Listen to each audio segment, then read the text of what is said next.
Olá, meus queridos, tudo bom? Então, vamos lá. A gente terminou o reino animal e agora a gente vai trabalhar com os sistemas, tá? Então, a gente falou um pouquinho de sistemas, né? A gente falou de circulatório, comparou respiração, comparou coração, mas agora a gente vai focar mais nos sistemas humanos, né? Então, isso é um pouco mais de fisiologia médica e não tanto, não se aplica diretamente aos animais, embora existam algumas similaridades, porque, enfim, os nossos sistemas eles são derivados de sistemas que já existiam antes, né? E que seguiram caminhos evolutivos diferentes. Então vamos lá, o índice da aula vai ser então sistema digestório, respiratório, depois circulatório. E vamos lá, sistema digestório, qual a função? Nutrição. Existem outras? Existem, mas elas não vão ser relevantes para o vestibular. Gasta muita energia, né? Os cientistas eles falam aí de segundo cérebro, né? Então o cérebro gasta aí em torno de 26% de toda a energia gasta do corpo por dia, né? E o sistema digestório vai fazer mais ou menos a mesma coisa, né? Então, gasta muita energia devido à regulação, devido a toda a atividade que ele faz, né? E aí vamos ir pelas partes, né? Então a gente tem a boca, né? A boca, ela vai fazer um primeiro processo de trituração. Tá? Essa trituração, ela vai aumentar a superfície de contato com o alimento. Para quê? Para que as enzimas sejam mais efetivas, para que você demore menos tempo para fazer é, a digestão. Então, quando você pega animais primitivos, né, eles não têm mandíbula, eles não são capazes de triturar o alimento. Pega água-viva, pega plateuminte, pega... E aí, com o tempo a gente vê que existem alguns animais que eles começam a desenvolver adaptações mandíbulas. Então, a rádula, por exemplo, a rádula, né, se pega alguns anelídeos, eles têm os dentinhos, né, então vão surgindo formas de se melhorar a trituração do alimento para aumentar a efetividade da, das enzimas e melhorar a nutrição. Né? Então, a boca vai fazer essa trituração, né? E aí ela faz uma pré-digestão também. Então, junto com a saliva, né, que tem a função de lubrificar o alimento e facilitar esse manuseio, ela vem com enzimas, né? Uma delas é a amilase. Então, por exemplo, quando você pega um biscoito de água e sal, né, ele era para ser salgado, mas se você deixar um pouquinho na boca, ele vai adquirir um aspecto um pouco doce. Por quê? Porque o biscoito de água e sal é feito de farinha, e farinha tem amido. E amido é o material de reserva das plantas, né?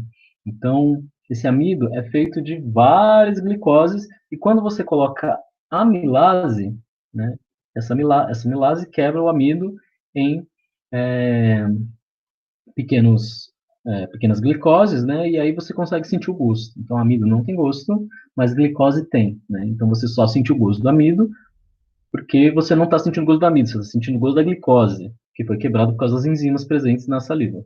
Tá? Então, é esse processo de pré-digestão. Né? E o pH é 7, né? Um pH neutro, aí, parecido com o da água. Né? E acho importante ressaltar que a boca ela tem a função de selecionar o alimento, né? Então, por exemplo, você sente algo doce, né? É bom, gostoso, vou comer. Agora, geralmente, quando tem algo amargo, a gente não gosta de coisa amarga, né? Então, porque muitas vezes alimentos amargos estão associados com veneno, né? Então, evolutivamente, existe uma certa vontade de não comer coisa amarga, né? Então, ele faz um pouco essa seleção, né? Então, você não vai digerir, comer um veneno e morrer. Você primeiro vai experimentar aquilo, ver se tá ok, e aí você manda para dentro. E lógico, a língua faz o manuseio do alimento, né? Então, inclusive, manda para a faringe. Aí, depois da boca, vem a faringe. Né? A faringe é uma região que faz conexão entre o sistema respiratório e o sistema um meio termo entre o sistema respiratório e o sistema digestório. Vai conectar a boca aqui, fossas nasais, com laringe e esôfago. Uma coisa importante de comentar é epiglote. Né? Então, a epiglote é como se fosse uma tampinha do esôfago não, da laringe. Né? Então, quando você come alguma coisa, a epiglote fecha, né, e impede que o alimento passe direto para o sistema respiratório, o que pode causar algum problema, né?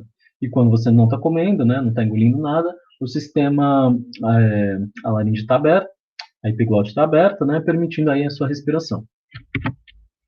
Em seguida, a gente tem o esôfago, né, que aí conecta a faringe até o estômago, né, e ele vai ter, assim, todo o sistema digestório, ele tem muco, tá? O muco é extremamente importante para evitar, para facilitar que o alimento passe ali pelo tubo digestório, mas também para evitar que ocorra muito atrito e que possa ter algum dano aí, né? Então, o sistema digestório está cheio de enzimas, cheio de bactéria, né? E não é interessante que ocorra algum dano ali e que essas enzimas, essas bactérias invadam o corpo, né? Então, o esôfago vai fazer esse transporte do bolo alimentar da faringe até o estômago por peristaltismo, tá? Então, essa palavra é importante. Então, todo o movimento do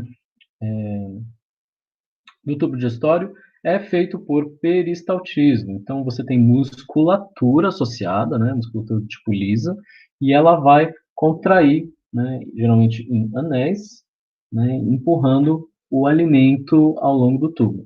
Tá? Inclusive, é um dos motivos de você conseguir beber água de cabeça para baixo, ou comer alguma coisa, né, por causa desse peristaltismo, senão voltava. E a hernia de esôfago é importante comentar, né? Não só a hérnia, mas problemas associados aí com o sistema digestório. Então, quando você tem ácido, você tem um pouco de refluxo, né? O ácido do estômago, as enzimas que estão no estômago, elas sobem, né? E elas podem aí causar algum dano, né? Então, o esôfago ele não está preparado para lidar com essa acidez, com essas enzimas. E se isso acontecer com frequência, você pode ter um processo muito grave de machucar o esôfago, né? E depois de curar, você vai ter não mais musculatura, né? Você vai ter cartilagem, você vai ter uma cicatriz. E isso pode dificultar aí o bom funcionamento do sistema, né? Então, não vai ser mais tão efetivo o movimento peristáltico, né? Se for na boca do estômago, você pode não fechar bem o esfíncter e ter sempre esse problema de gastrite, de refluxo, né? E em seguida temos o estômago, né? O que o estômago faz? Ele secreta ácido, né? E ele produz mais muco do que as outras partes. Por quê? Não é legal que esse ácido e essas enzimas entrem em contato com as células, né? Isso claramente vai causar a morte delas, e isso é péssimo para o corpo, né? O pH pode variar de 1 até 3, né? Existem os esfíncteres. Então, depois do esôfago, ao longo do intestino, não do intestino, mas do sistema digestório, você vai ter esfíncteres, né? Então, são anéis de musculatura que impedem que o alimento vá ou volte sem que esteja digerido, que você tenha refluxos das partes, né? Então, esfíncteres, né? As principais enzimas do estômago, né? Então, vai ter pepsina, né? Que quebra os peptídeos, né? Que são são partes menores das proteínas, né? E vai ter amilase também. E gastrite tem sido um problema mais recorrente hoje em dia, né? E a gastrite é uma irritação do estômago, né? Então pode causar desconforto, dor, e pode ter várias causas, né? Uma delas é a H. pylori, que é uma bactéria que parasita o estômago, né? Ela pode causar úlcera até, né? Pode gerar úlcera. E pode ser irritação, né? Então estresse pode ser uma causa, e alguns alimentos são capazes de irritar o estômago, como por exemplo café, né? Então, podem existir várias causas para gastrite e é importante se monitorar, né? Em seguida, a gente tem o pâncreas, né? Então, o pâncreas é essa parte amarelinha aqui. E ele é um órgão duplo. O que ele vai fazer? Secreção interna, ou seja, para dentro do corpo. Então, aí de hormônios, né? No caso, glucagon e insulina, que vão ser trabalhados melhor na parte de hormônios. Né? E a secreção externa. Então, para fora, vai jogar enzima. Né? Para fora, no caso, para o tubo digestório. E aí, quais são as enzimas? Amilase, tripsina, lipase e nuclease. Amilase quebra amido. Tripsina quebra a proteína, quebra menores partes das proteínas, né? Lipase quebra lipídio, nuclease quebra ácidos nucleicos. Tá? Em seguida, a gente tem o fígado. Assim, a gente tem o fígado. Ele armazena glicogênio, né? Então, glicogênio é a substância de armazenamento de açúcares dos animais, né? E ele vai liberar ou absorver glicogênio de acordo com as regulações do pâncreas, que a gente vai ver melhor na parte de hormônios.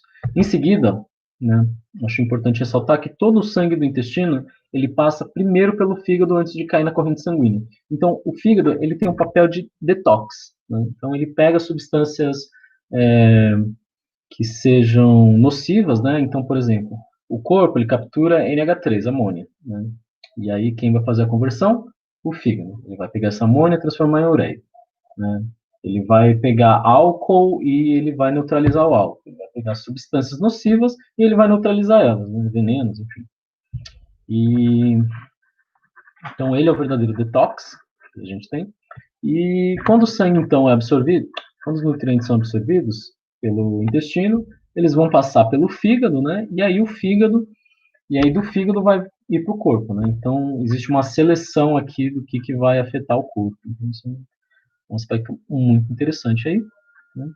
E aqui a vesícula biliar, né? Que é um anexo do fígado. Então o fígado ele também vai produzir a bile, né? Então a bile é uma substância que ela é capaz de fazer emulsificação, né? Então ela funciona como um detergente que vai interagir aí com as gorduras, né, os lipídios, e permitir que o corpo consiga trabalhar melhor com elas, né? Porque lipídio é hidrofóbico, não mistura muito bem, isso pode dificultar o processo de digestão.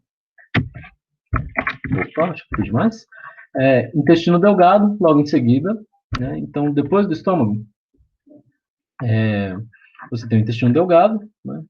E ele é dividido em três partes: duodeno, jejum e ilho, esses dois aqui menos importantes, e a gente vai dar uma focada no duodeno. No duodeno ocorre alcalinização do pH. Então, você tinha um pH ácido no estômago, variando de 1 a 3, e aqui, o duodeno, você vai ter alcalinização. Então, você vai colocar íons, ou H-, né, que vão aumentar o pH e transformar ele num pH mais básico. É no duodeno que se recebe os sucos pancreáticos, né, e a bile que a gente estava falando agora há pouco. E em seguida, né, é nele que vai ocorrer a grande absorção dos nutrientes. Tá? Então, tudo que a gente absorve é essencialmente no intestino delgado, que é essa parte aqui. E aí eu acho importante a gente falar das velocidades e microvelocidades.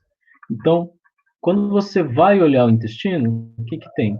Você tem como se fossem luvinhas, né? Isso daqui você enxerga olho nu, pequenas luvinhas, papilas, né? Por exemplo, uma coisa parecida seria a sua língua, né? Então, depois você vai no espelho e olha a sua língua. Tem umas reentrâncias, assim, parecem umas luvinhas, parecem umas bolinhas, né?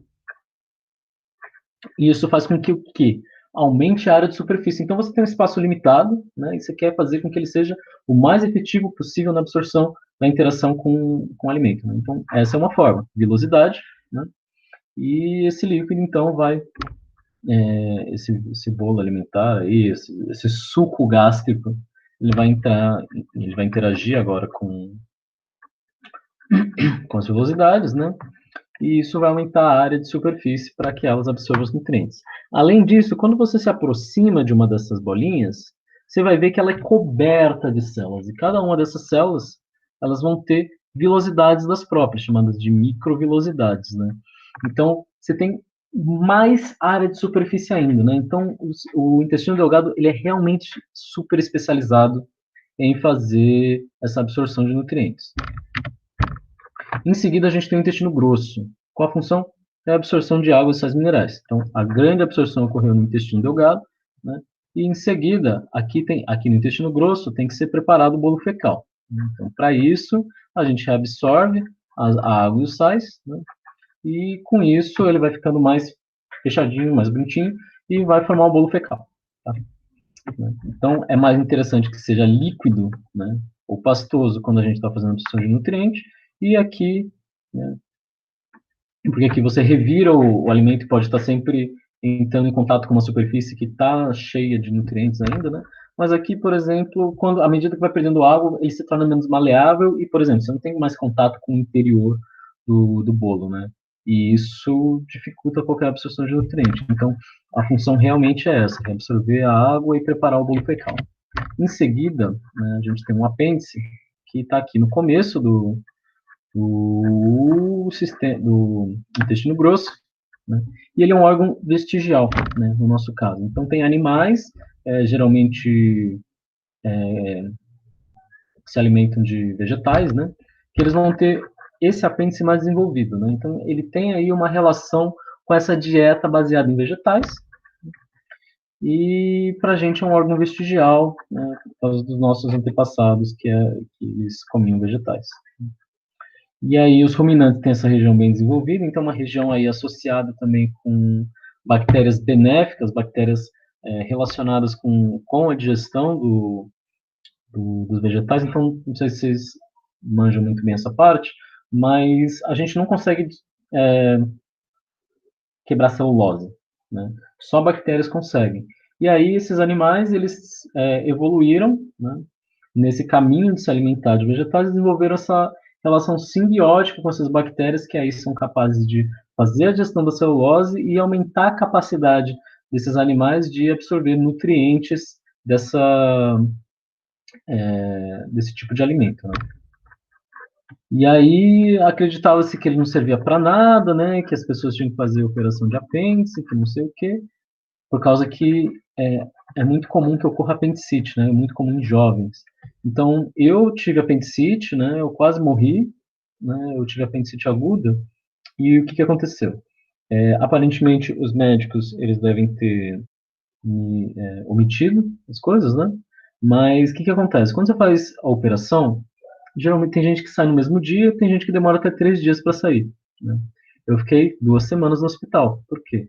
Eu fiquei tomando antibiótico, anti-inflamatório, analgésico. Eu fiquei tomando tudo que era possível. Então, provavelmente, meu apêndice estourou e os médicos omitiram, né? Enfim, primeiro que eles nem queriam me atender, né? Mas, enfim, né? Caso de morte, plano, e eles não quiseram me atender. É isso. Mas acredita-se que ele tem, assim, uma função, então uma delas seria o armazenamento de bactérias benéficas, não só aquelas associadas com o sistema, com digestão de vegetais, mas também bactérias benéficas da própria flora intestinal, né? E acredita-se que ele pode ter aí, né, existem evidências de que ele tenha alguma associação com treinamento do sistema imune, quer dizer, ele ser capaz de diferenciar o que são bactérias benéficas, né, típicas do intestino, de bactérias que não são benéficas, bactérias aí que podem causar problemas. Aí, por fim, a gente tem o reto, né, que é a região que armazena esse bolo fecal já pronto, e esse reto, né, à medida que ele vai acumulando fezes, quando chega na pontinha aqui, é que dá a vontade de fazer cocô, né? Então, quando chega na pontinha do ânus, ativa a vontade de fazer cocô. Além disso, o sistema digestório tem hormônios que regulam ele, né? Então, no caso, por exemplo, gastrina, né? O estômago não está o tempo inteiro produzindo ácido, né? Ele só vai produzir ácido quando você comer alguma coisa. E quem é que diz para ele produzir ácido é a gastrina. Mas como é que ela é produzida? Então, quando você se alimenta, quando o alimento passa, você tem a liberação desse hormônio pela região, né? E esse hormônio então vai começar a, mentira.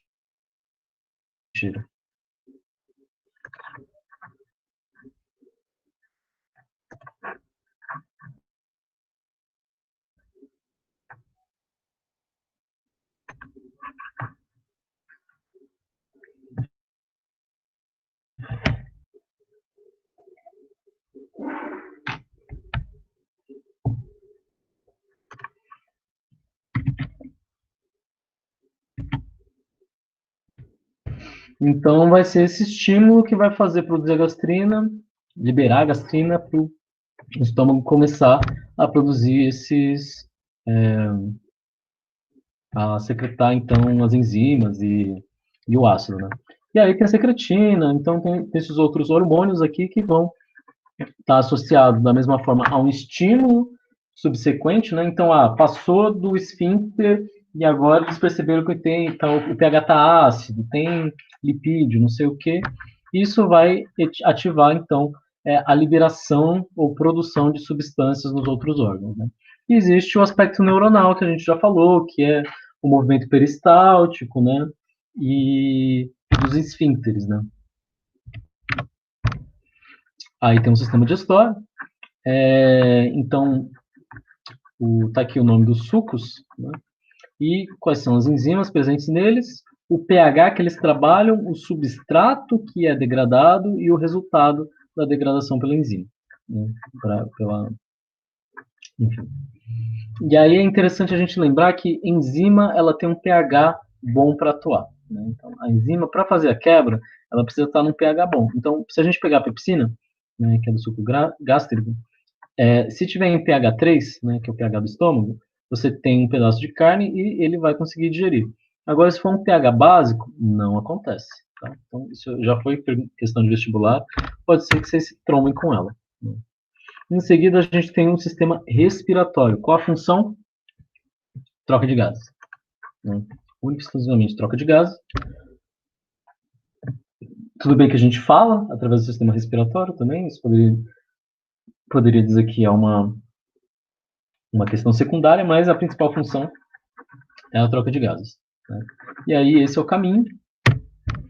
E aí, vamos lá. Cavidades nasais, qual a função? Aquecimento. Né? Então, o ar ele vem frio, vocês já devem ter ido correr no frio e vocês sabem que é horrível. Né? Se você respirar pela boca, vocês vão ver que vocês não vão aguentar brincar no, no ar frio. Né? E aí faz a filtragem do ar também. Então, tem muita partícula no ar. Tem poeira, tem bactéria, tem fungo, né? E é muito importante, então, fazer a filtragem do ar, né? Pelo muco e pelos pelos que a gente tem na narina, né? Eles são importantes, apesar das pessoas cortarem eles, né? Cortar um pouquinho, só para não deixar sair, tá tudo bem, mas agora querer limpar tudo, enfim, pode ter problemas aí. Eu preciso dar uma olhada para ver se eu não achar algum artigo dizendo se isso realmente é maléfico para a saúde, né? Enfim.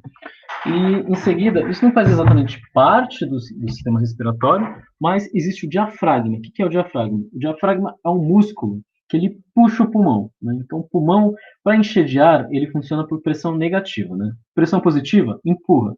Pressão negativa, puxa. Né? Então, vocês já devem ter brincado com seringa. Sabe quando você puxa, prende uma ponta e puxa a seringa? Ali dentro, e a seringa fica puxando o seu dedo, funcionaria da mesma forma. Né? Então, o diafragma, ele puxa o pulmão, né? E aí o pulmão, por pressão negativa, ele puxa o ar. Né? E aí o contrário acontece. Né? Então, assim. Né? Então, essa posição para cima, né, é a posição de repouso do diafragma, né? E quando você contrai, é quando ele puxa, né? Então, tá aqui e a contração é nesse sentido. Né? Além disso, é bom a gente lembrar que existem os músculos intercostais, né? Então, tem músculos nas costas que nos ajudam aí a aumentar ainda mais a capacidade desse pulmão. Então, você puxou o diafragma aqui, né? Beleza, você tem seu máximo do diafragma. Mas você ainda pode usar os intercostais. Né? Aí eles vão abrir, expandir mais, né? E você consegue ter mais capacidade pulmonar aí, puxar mais ar se você tiver necessidade de estar fazendo algo que demande muita energia. Né? Em seguida tem as pleuras, né? Então o pulmão ele é envolvido por uma membrana, né? E entre o pulmão e essa membrana tem um líquido, né? Isso permite o quê? Que o pulmão expanda sem entrar em atrito com nada, porque o líquido ele funciona como lubrificante, ele vai impedir que ocorra muito atrito e que possa causar algum dano aí, né? Então, um aspecto muito ruim que acontece é quando essa pleura ela é rasgada ou é furada, né? Porque você pode ter esvaziamento dela e isso pode entrar. Então, a pleura ela pode entrar em contato com a parede do pulmão e isso pode causar uma irritação que vai diminuir sua capacidade de respirar, né? E não só isso, né? Então, a pleura, quando você faz essa pressão negativa, o objetivo é puxar o pulmão. Já que quando você tem uma abertura na pleura, o que acontece? Esse pulmão, ele vai ficar de boa, né? E o que você vai puxar é o líquido, né? Então, quando puxa o líquido, o pulmão não vai abrir, né? E você vai ter algum problema respiratório decorrente disso. Você vai ter falta de ar, isso, aquilo. Então, perfuração de pulmão é complicada. Tá? Em seguida, a gente tem a laringe. Então, depois da faringe, que é aquela região entre que une os dois sistemas, né, respiratório e digestório. Depois da faringe, né, tem a laringe, é nela que ficam as nossas cordas vocais. E em seguida tem a traqueia. Na traqueia vão existir cílios, né, e vai ter muita produção de muco. Então, depois das fossas nasais, ainda tem essa filtragem aqui para evitar que ocorra que partículas cheguem até o pulmão e isso possa causar irritação, né? Então, como o pulmão é um fundo cego, é muito complicado quando você tem acúmulo de alguma coisa lá, né? Então, não é muito fácil de limpar. E também faz o aquecimento, né? Outra coisa importante de falar sobre esses cílios da traqueia é que quem fuma geralmente pode acabar matando esses cílios, né? E isso daqui não é fácil de regenerar, não, né? Muitas vezes não regenera. E aí você tem acúmulo do muco, né? Então, a pessoa ela vai ter sempre aquele pigarro, né? Porque esses cílios eles fazem o quê? Eles pegam esse muco e vão levando para fora. Aí você engole ele depois, né? Mas eles vão levando para fora e sem eles acumula, sua respiração fica prejudicada, né? Em seguida tem os alvéolos, né, que são os últimos, e qual a função deles? Troca de gases, né? Então, são eles os únicos capazes mesmo de absorver o oxigênio, né, e liberar gás carbônico, né? E é importante, então, tá aqui, ó, eles estão em contato com capilares, né? Então chega o sangue venoso aqui, faz a troca e sai sangue arterial, né? E eles têm esse aspecto de uvas, né? Cacho de uvas. E isso é muito interessante para a arquitetura, né? Falando da arquitetura, né? Para aumentar o máximo possível de área de superfície para ter contato, para ter troca gasosa. Né? E então o pulmão ele meio que tem um aspecto de esponja, né? Vou pensar desse jeito. Em seguida a gente tem o surfactante, né? Então, existe a produção desse surfactante nos alvéolos. O que é um surfactante? Pensa no detergente. Né?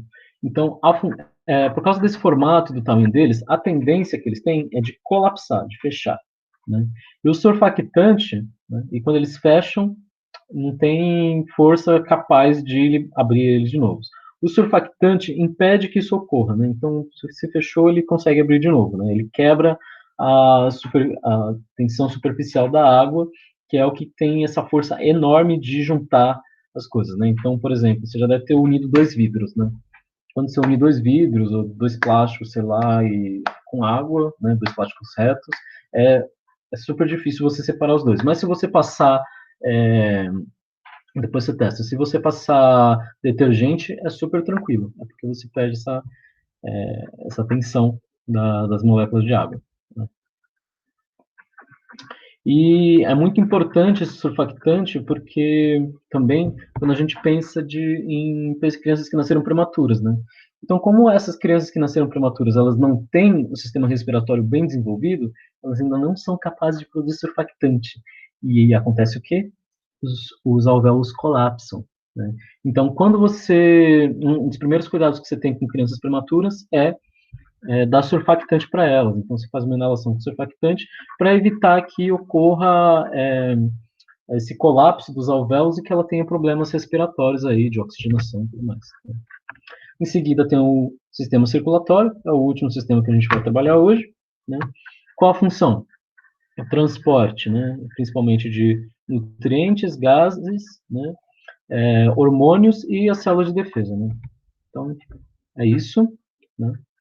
Constituição. Existe o aspecto químico e o aspecto celular particular, são as células que compõem o são as partículas que compõem o sangue, né? Então ele é bifásico, né? Você tem um componente líquido e um componente sólido. No químico, a gente tem água, né? Sais minerais, gases dissolvidos, né? O2, CO2, hormônios e outros, né? Excretas, enfim. Como outros, a gente podia falar aqui dos... Eu esqueci o nome. O sistema imune produz as... Eu vou lembrar o nome. E em seguida a gente tem o celular particular. Então a gente tem 3 grupos principais de células que estão no sistema sanguíneo, que é hemácias, né? São os glóbulos vermelhos, os glóbulos brancos ou leucócitos, leuco quer dizer branco, cito quer dizer célula, então leucócitos são células brancas ou glóbulos brancos, né? E as plaquetas, né? Então aqui a gente tem um sangue que passou por centrifugação, né? Então a parte sólida está aqui embaixo, né? São as principalmente hemácias, né?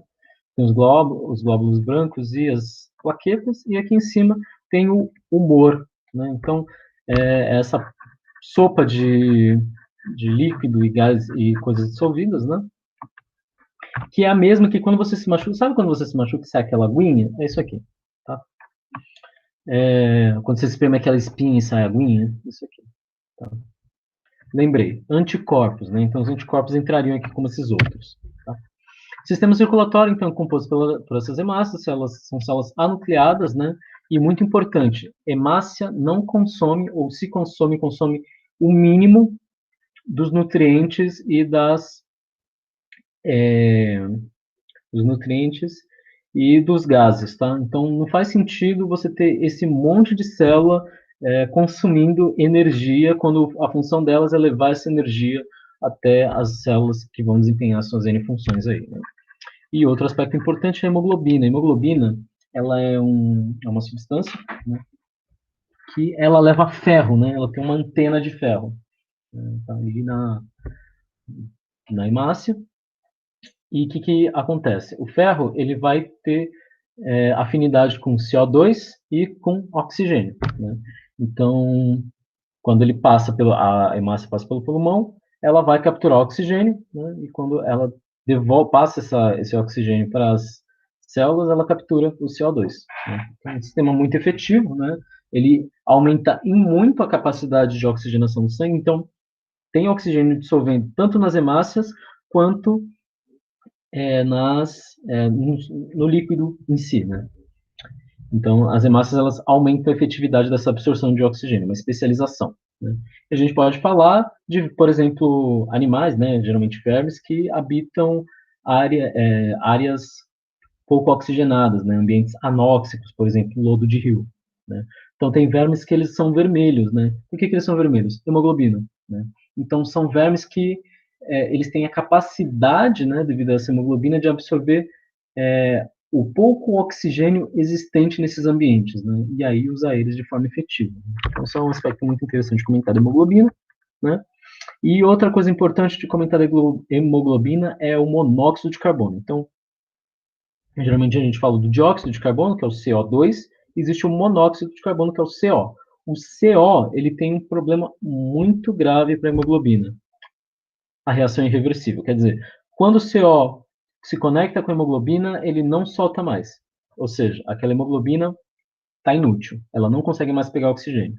E isso diminui a capacidade do sangue de obter oxigenação. Então, antigamente a gente tinha um problema muito grave com carros, né? Então, as pessoas elas esquentavam o carro dentro da garagem fechada, né? E o carburador ele era muito ruim, quer dizer, ele fazia combustão incompleta. Combustão incompleta causa o quê? CO2, CO, né? Então, você produz muito CO e pouco CO2. Então, essas pessoas elas acabavam fazendo o quê? Num ambiente fechado, com grande produção de CO, né? Esse CO rapidamente era absorvido pelo corpo, e isso inutilizava as hemoglobinas e a pessoa morria asfixiada. Então, várias pessoas foram encontradas mortas dessa forma, né, asfixiadas, e é algo bem sutil, né? Então, à medida que você vai perdendo essa capacidade de respiração, você vai caindo meio que num sono, né? Então, é complicado. E também incêndio é complicado, né, gente? Então, teve aquele episódio da boate, né, que, se eu não me engano, teve um cara que ele entrava na boate, tipo, pegava as pessoas e levava para o lado de fora, né? O cara foi bem herói, assim. Só que tem um problema, né? Tipo, além dos gases que podem causar irritação no peito, né? Tem o problema do CO, né? Então, esse cara, ele morreu, né? Eu só não sei qual foi o que causou a morte dele. Se foi asfixia pelo monóxido de carbono ou se foi irritação pelas substâncias, porque estava pegando fogo, né? Tem várias coisas inflamáveis ali que podem gerar gases tóxicos, né? Então, é bem complicado as pessoas fazerem esse tipo de salvamento, né? E eu não sei se as pessoas que ele salvou realmente sobreviveram, quer dizer, ele se sacrificou para não salvar ninguém também, né? Eu não sei como está essa situação. E outra coisa importante é a coagulação, né? Então, o sistema sanguíneo não é legal que ele fique vazando, né? Então, existe aí um sistema para evitar que quando você tem um ferimento, você perca muito sangue, né? Que é a coagulação. E aí, quando você tem um corte, então, vai ocorrer um efeito de cascata, né? As plaquetas, elas vão ativar tromboplastina, né? Aqui, a tromboplastina, junto com o cálcio do sangue, vão gerar a protrombina, né? Vão transformar a protrombina em trombina. A protrombina está no sangue. E a trombina, por sua vez, ela pega o fibrinogênio que está no sangue e transforma em fibrina. E é essa fibrina que vai fazer essa, essa massa aqui, que vai ajudar no coágulo do sangue, né? Impedir aí que o, tenha mais vazamento, no caso, né? Então, é um sistema bem inteligente, né? Funciona relativamente rápido, e eu acho importante ressaltar aqui as pessoas hemofílicas, né? Então, pessoa hemofílica é uma pessoa que ela tem algum problema nessa coagulação de sangue, né? Então, quando ela se corta, ela demora muito mais do que uma pessoa normal para coagular o sangue, né? Então, aí devido por algum problema na produção, na síntese, enfim, na qualidade desse efeito de cascata. E isso é complicado para essas pessoas, né? Então, elas têm que ter cuidado quando elas se machucam grave, elas precisam de transfusão de sangue. E é extremamente complicado para a mulher, né? Porque a mulher menstrua, né? Então, a gravidez e a menstruação são momentos muito perigosos para essas mulheres, porque elas podem sangrar até a morte, né? Devido a esse problema. Então, é bem complicado. Então, vamos lá, sistema circulatório. Eu vou pegar o simplificado primeiro e a gente volta aqui para eu comentar algumas coisinhas interessantes. Então, vamos lá. Você tem um coração aqui, o lado direito, que é esse aqui, né? Então, tem um átrio e o ventrículo. Esses dois, eles recebem sangue venoso, né? Então, sangue pobre em CO2 e bombeiam pro pulmão, né? Aí no pulmão ocorre a oxigenação do sangue, ele volta para o átrio esquerdo, agora do outro lado, ventrículo e sai pela aorta, né? Então a aorta é a artéria que sai do coração, tá? E aí da aorta segue para os diferentes tecidos do corpo, chega nos capilares, vênulas, veia e volta para o ciclo do coração. Então esse é o ciclo do sangue no sistema circulatório, né? E se lembra que eu falei do fígado, né? Então aqui, ó, artérias mesentéricas, então da aorta o sangue sai para o intestino, né? Para o sistema digestório, aí ele é capturado, né? E aí essa veia, eu acho que essa é a única veia, exatamente, essa é a única veia que vai gerar capilar, né? Então o fígado é o único órgão depois do pulmão e do coração que recebe é, sangue venoso, né? E aí ele vai fazer a filtração do que chegou aqui no mesentério, né? E vai seguir o caminho aqui, tá? Então, eu fiz aqui embaixo, né? Então, o ciclo é coração, artéria, arteríola, né? Então, artéria, aorta, aí divide em artérias menores, que são arteríolas, aí chega em capilares, né? Que é o menor cilindro que a gente tem no sistema, aí depois são as vênulas que recolhem esse sangue, depois as veias, né? Até chegar na veia principal, e que é a veia cava, né? Dessa aqui, e de novo volta para o coração. Tá? Então, sistema circulatório, artérias, né? Então, as artérias carregam o sangue arterial rico em oxigênio, né?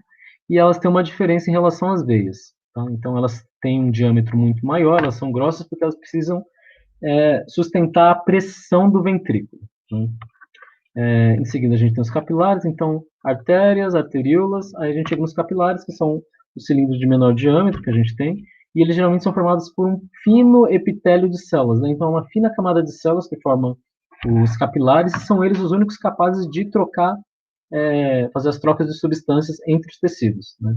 Então, artéria e veia não faz, né? E, em seguida, as veias, né? Elas vão ter esse diâmetro menor, né? Então, artérias e veias são multicelulares, você tem camadas de células, não é uma camada única, diferente dos capilares. E as veias vão transportar o sangue venoso, né? Rico em CO2, e elas vão ter uma pressão bem menor. E devido a essa pressão menor, elas vão ter válvulas, né? Então, aqui vocês estão vendo umas valvulinhas, né? Então, quando o sangue passa, né?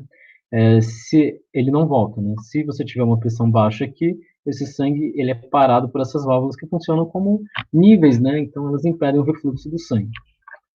E aí vamos lá. Então falar um pouquinho melhor do coração. Ó, percebam que no coração tem válvulas também, né? Então o sangue entra, né? E na hora do ventrículo bombear, esse sangue ele empurra essa válvula, fecha e força a saída pela outra válvula, beleza? Então, quando o ventrículo tá respirando, né, tá batendo, os átrios não estão fazendo atividade. A função do átrio é encher o ventrículo, né, facilitar o preenchimento do ventrículo, e a função do ventrículo é empurrar o sangue, de fato, né? E aí o ventrículo direito vai empurrar para o pulmão, o ventrículo esquerdo vai empurrar para as artérias, né, para o corpo, tá bom? E aí o sistema é o seguinte, quando a gente fala de coração, então átrio direito, ventrículo direito, pulmão, átrio esquerdo, ventrículo esquerdo, corpo. E foi isso, gente. Se tiverem alguma dúvida, vocês podem deixar. Façam as atividades. Eu separei quais são as aulas e os livros que trabalham os assuntos, né? E bons estudos, gente. Até a próxima.